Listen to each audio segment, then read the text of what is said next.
Hej, witam na moim kanale. Dzisiejszy odcinek będzie poświęcony pędzlom Sony G. Wiele z Was prosiło mnie o pokazanie moich ulubionych pędzli, bądź też pędzli właśnie Sony G. Poniekąd jest to równoznaczne, ponieważ moje ulubione pędzle to właśnie te od Sony. Dlatego dzisiaj powiem Wam kilka słów o marce, gdzie można te pędzle dostać, a następnie przejdziemy już do mojej małej kolekcji pędzli.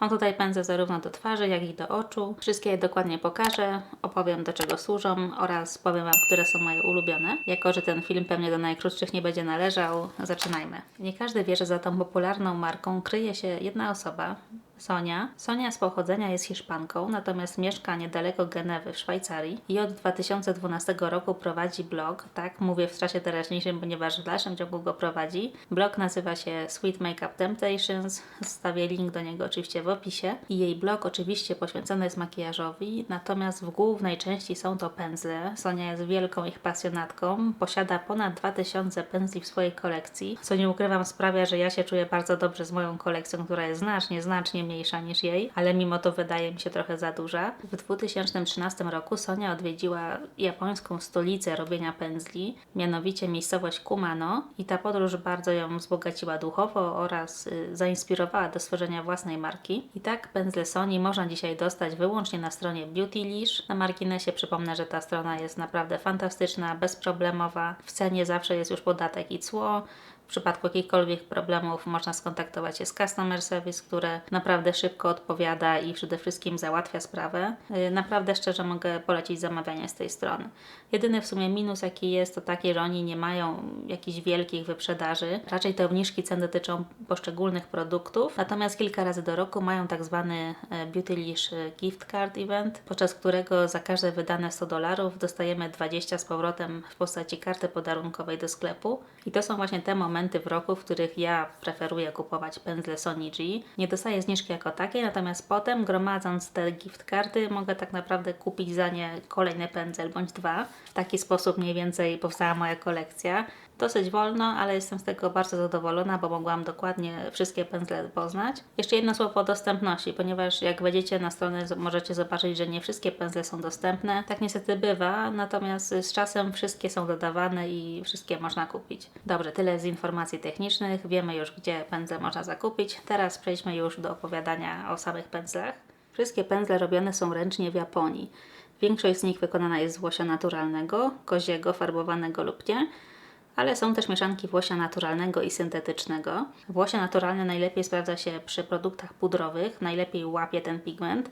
Natomiast włosie syntetyczne bądź dołączone jest przeznaczone tak naprawdę do wszystkiego, zarówno do pudrów, płynów czy kremów. Jeżeli chodzi o same rączki, to są rączki drewniane, dokładniej mówiąc z drzewa klonowego. Natomiast zdarzają się też edycje takie limitowane, kiedy ta rączka jest inna. Na przykład tutaj mam taki Hinoki set i tutaj te rączki wykonane są z drzewa cedrowego. Mówię o tym teraz tak ogólnie, ponieważ nie chcę przy każdym pędzlu mówić też o rzeczach, które się powtarzają, czyli wszystkie pędzle mają trzonki drewniane z klonu bądź z drzewa cedrowego, naturalne włosie kozie, farbowane bądź nie. W niektórych pędzlach mamy mieszankę syntetycznego i naturalnego i wtedy zwrócę Waszą uwagę właśnie, że jest to mieszanka. Natomiast generalnie możemy przyjąć, że wszystkie są z włosia naturalnego koziego.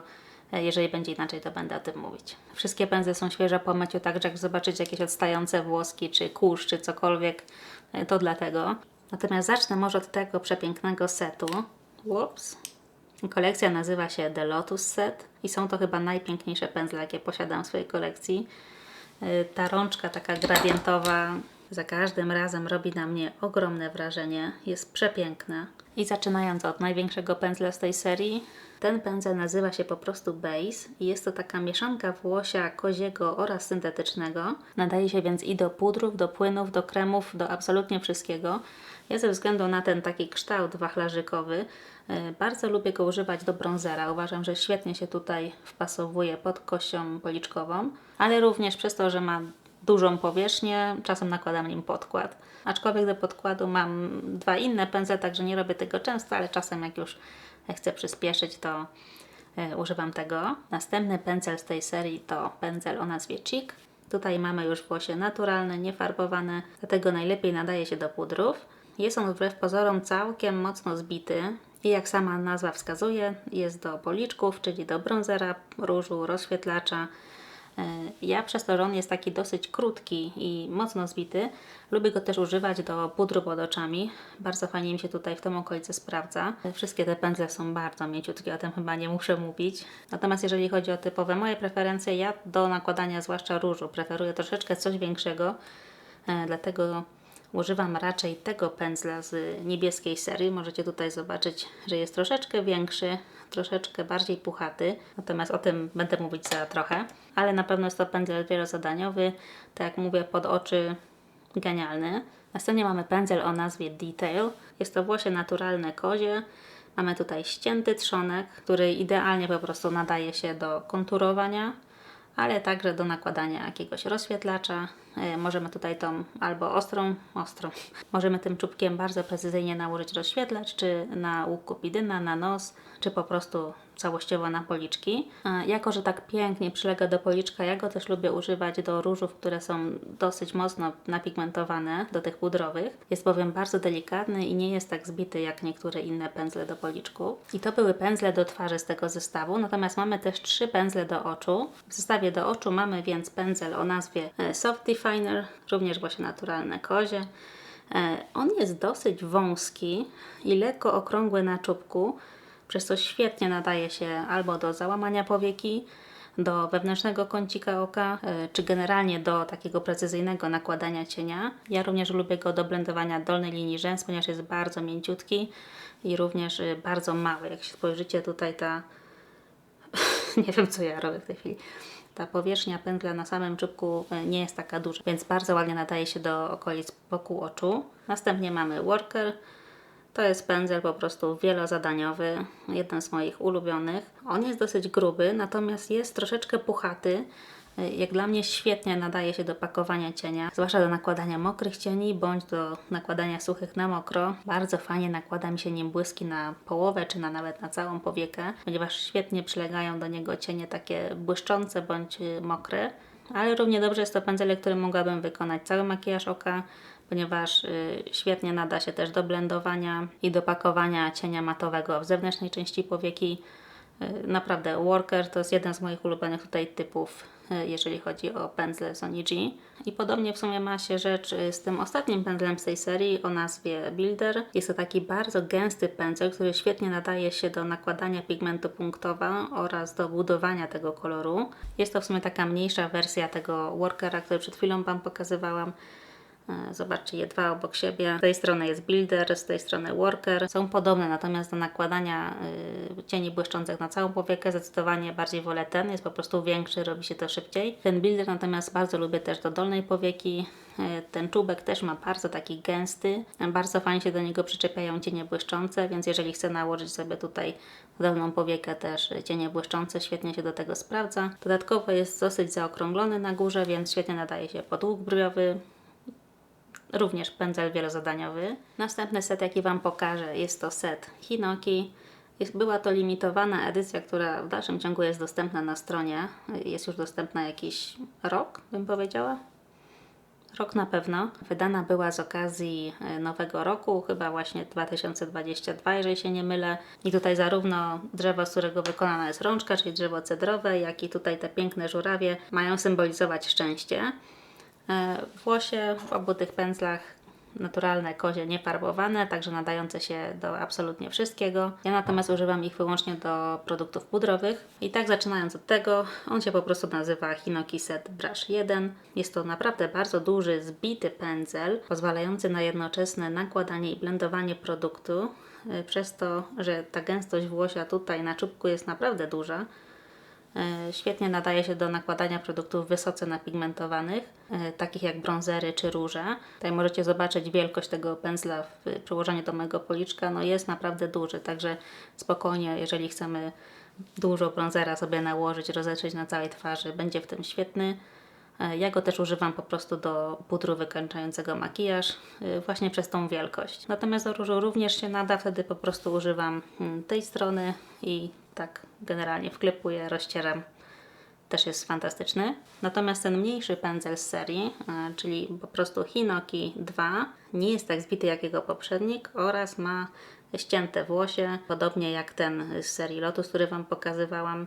Mogę Wam w sumie je porównać obok siebie, tak wyglądają. Nie są takie same, ten z kolekcji Lotus ma to ścięcie jednak bardziej płaskie w porównaniu z tym, który idzie tak dosyć ostro w dół. Natomiast wykorzystuję je do bardzo podobnych celów, czyli rozświetlacz, róż, a także pudrowanie okolic pod oczami. Bardzo ładnie dochodzi tutaj do wewnętrznego kącika, do płatków nosa. Oba te pędzle są bardzo delikatne, także zwłaszcza do okolic oczu bardzo je lubię. Kolejna seria, jaką Wam pokażę, ma niebieskie trzonki i ta seria nazywa się Sky. Pokażę Wam teraz tą, ponieważ ostatnia seria, o której będę mówić, czyli ta z czerwonymi trzonkami, jest u mnie najbardziej liczna, więc zostawiam ją na koniec. Natomiast chciałabym wspomnieć o tym, jakie są różnice pomiędzy nimi, ponieważ to jest coś, co mi na pewno przyszło do głowy dosyć szybko, jaka jest różnica pomiędzy niebieskim a czerwonym trzonkiem. I mówiąc tak szczerze, żadna. Natomiast oficjalnie seria Sky, czyli ta niebieska, przeznaczona jest dla takiego przeciętnego użytkownika. Ma być łatwiejsza w użytku i pozwalać na błędy. Natomiast ta czerwona ma być bardziej precyzyjna i pozwalać na większą kontrolę, czyli być w teorii lepsza dla profesjonalistów bądź osób zaawansowanych. Osobiście w użytkowaniu nie widzę absolutnie żadnej różnicy. Także ja bym po prostu sugerowała się estetyką na Waszym miejscu, bądź kształtem i gęstością włosia, ponieważ nie są to serie, które posiadają dokładnie te same pędzle. Te pędzle troszeczkę się jednak od siebie różnią. Dobra, przechodzimy więc do niebieskiej serii i zacznę od mojego absolutnego ulubieńca. Nie wiem, czy to nie jest nawet mój ulubiony pędzel Sony G. Nie wiem, aż tak nie chcę wybiegać. Natomiast mowa tutaj o pędzelku Soft G. Oczywiście naturalne włosie kozie. Jest to pędzel przeznaczony do różu. Jest niezwykle mięciutki. Strasznie mięciutko, po prostu uwielbiam się nim tak widzieć bez powodu. Natomiast przez tą jego miękkość pozwala on na nakładanie różów albo znowu wysoce napigmentowanych, albo po prostu na nałożenie tego różu w takim stopniu lekkim do średniego. Ciężko więc zrobić sobie nim krzywdę, ale równie dobrze przez ten kształt nadaje się do brązera, do rozświetlacza, na upartego także do pudru wykańczającego, do okolic pod oczami. Generalnie jest to pędzel, którym byłabym w stanie zrobić cały makijaż twarzy, jeżeli musiałabym. Natomiast na co dzień zdecydowanie preferuję go do różów, zwłaszcza do tych bardziej napigmentowanych, jak na przykład ten od Haus Labs, który kupiłam niedawno, który jest w takim wściekłym, różowym kolorze. Wtedy nałożony tym pędzlem tak bardzo lekko, wygląda naprawdę magicznie i nie muszę się bać, że zrobię sobie taką wielką różową plamę. Także jeżeli szukacie pędzelka do różu i chcecie mieć jeden porządny od Sony G, ja bym tutaj stawiała na ten, przypomnę, Soft Cheek. I zostając w temacie policzków i różu, z tej serii mam też pędzel o nazwie Classic Cheek. I on już, jak widzicie, ma trochę inny kształt niż poprzedni. Zaraz je też porównam. Mamy też naturalne włosie kozie, ale nie farbowane. Jest on zdecydowanie bardziej zbity i nakłada więcej pigmentu niż ten poprzedni Soft Cheek. Także jego generalnie preferuję do tych bardzo delikatnych róży, których zazwyczaj muszę zbudować troszeczkę, żeby było ich widać. Bądź do rozświetlaczy też tych delikatniejszych, które po prostu mogę nałożyć taką mocniejszą ręką. Porównam Wam teraz te dwa pędzle obok siebie. Soft Cheek i Classic Cheek. Widać, że ten Soft ma dłuższe włosie, jest bardziej w formie takiego stożka, natomiast Classic jest już takim klasycznym jajem. I tak jak mówię, największą różnicę robi gęstość tego włosia. Tutaj bardzo delikatne takie piórko, tutaj bardziej zbity. Nie jest to też znowu pędzel tak jakiś bardzo twardy czy nieprzyjemny dla policzka. Natomiast widzę bardzo dużą różnicę w tym, jak dużo pigmentu nakłada. Także do delikatnych różów, czy może do brązera, jeżeli się lubicie tak mocno brązowić, ten może być lepszy. I z tej serii niebieskiej mam jeszcze 3 pędzelki do oczu. Zaczniemy może od tego. Classic Crease. Jak sama nazwa wskazuje, jest to klasyczny pędzel do załamania oraz zewnętrznego kącika. Naprawdę wielozadaniowy i chyba jeden z moich ulubionych do oczu. Aczkolwiek teraz tak patrzę, chyba ten serii czerwona jest moim absolutnym ulubieńcem, natomiast ten jest na bliskim drugim miejscu. Tak jak wszystkie te pędzelki, jest niezwykle mięciutki, bardzo łatwo się nim blenduje. Naprawdę zauważyłam dużą poprawę w moim makijażu oraz w tym, jak szybko go wykonuję, kiedy przeniosłam się na pędzle Sony, czy w ogóle na pędzle z włosia naturalnego. One po prostu lepiej łapią pigment i lepiej go rozpędowują. Nie wiem, co to jest za magia, natomiast spotkałam się z tą teorią już kiedyś i w tej chwili mogę naprawdę też to potwierdzić. Idą do mnie wysokiej jakości pędzle syntetyczne, które mają imitować włosie naturalne, także po przetestowaniu ich na pewno będzie odcinek porównujący włosie naturalne i syntetyczne. Może jedno oko tak, drugie tak. Zobaczymy. Kolejny pędzelek do oczu z tej niebieskiej serii to Flat Definer i on jest rzeczywiście już taki bardzo malutki oraz bardzo wąski. Ma zaokrągloną tutaj powierzchnię tą na górze, i przez co idealnie nadaje się do wewnętrznego kącika, do budowania błysku na powiece bądź do dolnej linii rzęs. Można też nim bardzo ładnie zrobić cut crease, ponieważ ma ten okrągły brzeg i jest malutki. I ostatni pędzel z tej serii, jaki mam do oczu, to jest Soft Shader. On jest świetny zarówno do mokrych, jak i suchych formuł. Lubię nim nakładać mokre błyski. Mam wrażenie, że lepiej się trzymają niż niektórych pędzelków. I on swoim kształtem przypomina mi bardzo ten z serii Lotus o nazwie Worker. Jest to taka mniejsza wersja, wydaje mi się, właśnie tego pędzla. Zobaczcie, że z przodu wyglądają bardzo podobnie. Z boku również. W porównaniu jeszcze do Buildera z serii Lotus widzicie, że jednak ten niebieski dużo bardziej pasuje i dużo bardziej jest podobny do właśnie tego środkowego. I to by się zgadzało, ponieważ to są właśnie te dwa pędzle, którymi najczęściej buduję błyski, zwłaszcza takie mokre, multichromy, czy cienie na przykład od Theramus, które też są dosyć mokre. To do nich dwóch te cienie najlepiej się przyczepiają.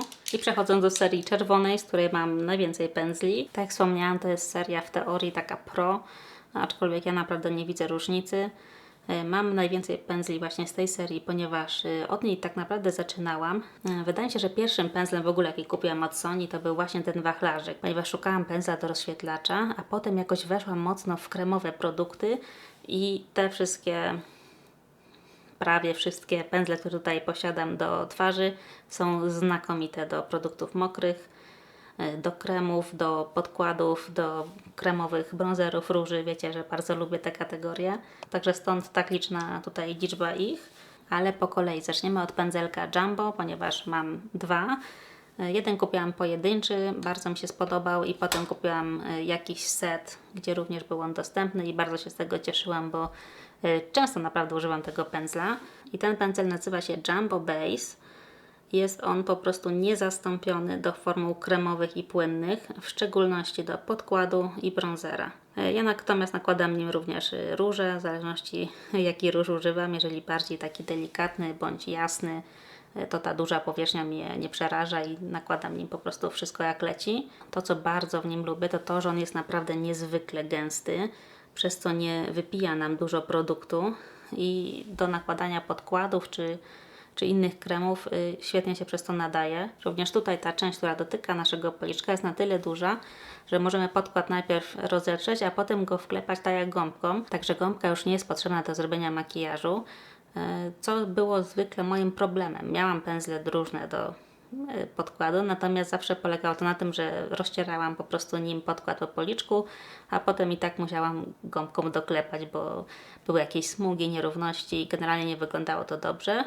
Natomiast dzięki temu pędzlowi nie muszę już tego robić, można spokojnie przejechać i wklepać i wygląda tak, jakbyśmy to zrobili gąbką. Następne dwa pędzle na pewno widzieliście u mnie na kanale już wiele razy, ponieważ zawsze jak robię chat make-up czy w ogóle maluję się na wizji, to używam właśnie ich do rozblendowania bronzera czy różu, zwłaszcza tego. Ten się nazywa Classic Base i jest on naprawdę mój ulubiony pędzelek do kremowego konturowania. Ma idealny rozmiar, żeby być precyzyjnym tam, gdzie trzeba, natomiast równocześnie nie jest mały i naprawdę szybko nim się pracuje. Bronzer genialny, wszędzie pasuje, wszędzie jest idealnego rozmiaru, natomiast jak ten jest brudny, to po prostu sięgam po jego mniejszą wersję. Ten pędzel nazywa się Mini Base i jest to rzeczywiście mini wersja Classic Base. Mogę je dwa obok siebie pokazać, są dokładnie takie same. Tego mini lubię też używać do korektora bądź do różu, też się nadaje. Natomiast mówię, głównie używam tego Classic Base, a jak ten jest brudny, to po prostu sięgam po wersję mini. Mogę z nim tak naprawdę zrobić dokładnie to samo. Bronzer też ładnie tutaj wchodzi. Jest po prostu troszkę mniejszy, więc praca nim trochę zajmuje więcej czasu, natomiast przyjemność jest dokładnie taka sama. Następnie mam dwa pędzle do korektora. Jeden nazywa się Jumbo Concealer i wygląda tak. Tak naprawdę w teorii jest on do korektora, no takiego nazwa sugeruje. Natomiast ja najbardziej lubię go używać do bazy pod cieniem na oczy, bądź do nakładania kremowych cieni takich w słoiczku, jak posiadam na przykład od Pat McGrath. Nie lubię tam grzebać palcem, natomiast ten pędzel świetnie nadaje się do produktów mokrych. Jest stosunkowo mały, na tyle, żeby nałożyć jeden cień na całą powiekę się nada, następnie rozblendowuję brzegi czymś innym. Natomiast formalnie jest to pędzel do korektora, także tutaj też bardzo ładnie pod oczy, wszędzie nim podjadę. Kwestia naprawdę preferencji, natomiast również jest to pędzel wielozadaniowy i jego mniejsza wersja, a tak naprawdę pędzel, który nazywa się Soft Concealer, on ma troszeczkę inny kształt i jest też trochę mniej gęsty niż jego poprzednik. Powiedziałabym, że pozwala on na stopniową gradację pigmentacji, także używam go raczej, gdy mam jakieś lżejsze formuły. To jeszcze porównanie ich kształtów, no są inne. Nie ma tutaj co ukrywać. Również z tej strony to widać, ten okrągły to Soft Concealer, a z lewej mamy Jumbo Concealer. Znowu kwestia preferencji. I te właśnie pędzle z czerwonej serii, o których właśnie mówiłam, to są moje ulubione pędzle do produktów płynnych oraz kremowych i to właśnie ich głównie używam, jeszcze w połączeniu z tym z kolekcji Lotus. Także jeżeli zależy Wam na aplikacji mokrej, polecałabym któryś z tych. Natomiast przechodząc do aplikacji na sucho oraz reszty moich czerwono-trzonkowych pędzli, powiem Wam może teraz, jeszcze ten mi uciekł. Przyjrzyjmy się mojemu pierwszemu pędzelkowi od Sony G, czyli Fan Pro. Wiem, że nie każdy lubi pędzle typu wachlarz, zwłaszcza do nakładania rozświetlacza. Ja natomiast bardzo tą formę lubię. Uważam, że przyspiesza mocno aplikację produktów rozświetlających, zwłaszcza jeżeli chcemy przejść dalej tutaj na skronie, czy nawet pod łuk brwiowy również go używam. On jako wachlarz ma bardzo małą gęstość, jak widzicie tutaj mocno mi się pod palcem ugniata, przez co jest naprawdę świetny do tych mocnych rozświetlaczy, których nie trzeba dużo dla powalającego efektu. Wtedy najczęściej sięgam właśnie po pędzelek typu wachlarz i nim delikatnie przejeżdżam przez kości policzkowe. I jako, że takich intensywnych rozświetlaczy w mojej kolekcji nie brakuje, to ten pędzel ma naprawdę dużo pracy. Następnie mam pędzelek Blender Pro. Jest to klasyczny, gęsty pędzelek do blendowania. Świetnie też buduje kolor, jednocześnie blendując granice. Także lubię go używać i do załamania, i do zewnętrznego kącika. Generalnie wszystkie te pędzle typowe do blendowania, które mam od Sony, są tak dobre, że najczęściej wykorzystuję jeden do wykonania makijażu całego oka. Po prostu zaczynam od jaśniejszego koloru, idąc od wewnętrznej strony, następnie kończąc na ciemniejszym kolorze w zewnętrznym kąciku. Tak mówię, on nakłada, pakuje też kolor, równocześnie blendując. Cały makijaż oka można wykonać jednym pędzlem, bez dwóch zdań. Porównam Wam go jeszcze tutaj do tego z niebieskiej serii o nazwie Classic Crease. Tak, jeżeli ktoś się zastanawia pomiędzy nimi dwoma, one są bardzo podobne. Ten Blending Pro z czerwoną rączką jest troszeczkę bardziej smukły, natomiast to też może być kwestia tego, jak je wysuszyłam w tej chwili, także nie sugerujcie się tym jakoś bardzo. Natomiast wszystkie pędzelki wysuszyłam z osłonką, tak żeby jak najlepiej oddać ich prawdziwy kształt. Następnie mam pędzelek o nazwie Builder Pro, czyli to znowu jest klasyka, płaski pędzelek z jajowatym brzegiem. Świetny do pakowania koloru, czy tomatów, czy błysków. Ja jednak najczęściej używam go do błysków, tak jak wszystkie tego typu pędzle. Dla porównania z Builderem z kolekcji Lotus jest znacznie wyższy i też smoklejszy, natomiast główkę powiedziałabym, że mają podobną. Następnie mam mój absolutnie ulubiony pędzel do blendowania cieni i jest to pędzel o nazwie Crease Pro. Tych mam dwa i planuję mieć więcej. Jest to absolutnie dla mnie niezbędny pędzel do wykonania makijażu oka i tak naprawdę pędzel, którym znowu mogę wykonać cały makijaż. To, co go odróżnia od poprzedniego pędzla do blendowania, który Wam pokazywałam, czyli Blender Pro, to jego wielkość. Ten Crease Pro jest po prostu troszeczkę mniejszy, co do moich nie tak dużych oczu jest po prostu łatwiejszy w użytkowaniu. Jest to też włosie niefarbowany, w przeciwieństwie do tego, dzięki czemu łatwiej przylega do niego pigment, więc do jakichś bardzo kolorowych makijaży ten lepiej mi się po prostu sprawdza. Natomiast głównie chodzi tutaj o wielkość. Jeżeli porównamy sobie wielkość tych pędzli do moich oczu, mając opadającą powiekę, jest mi po prostu łatwiej takim troszeczkę mniejszym pędzelkiem wykonać wszystkie operacje. Także jeżeli szukacie dobrych pędzli do blendowania, to Crease Pro z tej czerwonej serii jest po prostu genialny. Dalej mam pędzelek Worker Pro. To też jest pędzel taki uniwersalny, który będzie pasował też do małych oczu i do opadających powiek. Świetnie pakuje kolor, nadaje się też do załamania powieki. Następny z tych pędzli, którymi można wykonać cały makijaż i który też nadaje się do mokrych błysków. Pewnie powtarzam się już jak zdarta płyta, ale przy tylu pędzlach ciężko coś nowego powiedzieć. Generalnie te z niefarbowanym włosiem kozim, czyli te białe, mnie lepiej sprawdzają się do kolorów. Także jeżeli lubicie używać kolor, to wbrew pozorom te niefarbowane są lepsze. Na początku miałam taki lekki zawał, jak używałam właśnie zieleni, niebieskości, czerwieni i tak dalej. Właśnie z tymi białymi trzonkami. Strasznie się bałam, że ten kolor nie zejdzie. Natomiast do dzisiaj nie mam żadnych problemów odpukać, żeby to się nie stało. Kolejny pędzel to Detail Pro. Też jeden z pierwszych, jaki kupiłam. Tutaj mamy już połączenie farbowanego i niefarbowanego włosia koziego. Pędzel zdecydowanie wielozadaniowy, natomiast jak dla mnie do oczu się nie nadaje, jest zdecydowanie za duży. Może ewentualnie do rozblendowania tutaj samych brzegów, aczkolwiek szkoda mi brudzić go do czegoś takiego. Ja go natomiast preferuję albo do precyzyjnego nałożenia rozświetlacza, ponieważ pięknie tutaj wpasowuje się w kości policzkowe, bądź też fajny jest do pudru pod oczami, jest mniejszy niż te, które dotychczas Wam pokazywałam. Lepiej więc dociera tutaj w zakamarki, koło płatków nosa albo wewnętrznej strony oka. Także do pudru preferuję właśnie ten. Ta mieszanka włosia również pomaga w takiej stopniowej gradacji pigmentacji, także zwłaszcza tutaj do pudrów pięknie się nadaje, ale tak jak mówiłam też do rozświetlacza świetnie się sprawdza. I słuchajcie, ostatnie dwa pędzle jakie mi zostały. Pierwszy to Pencil Pro.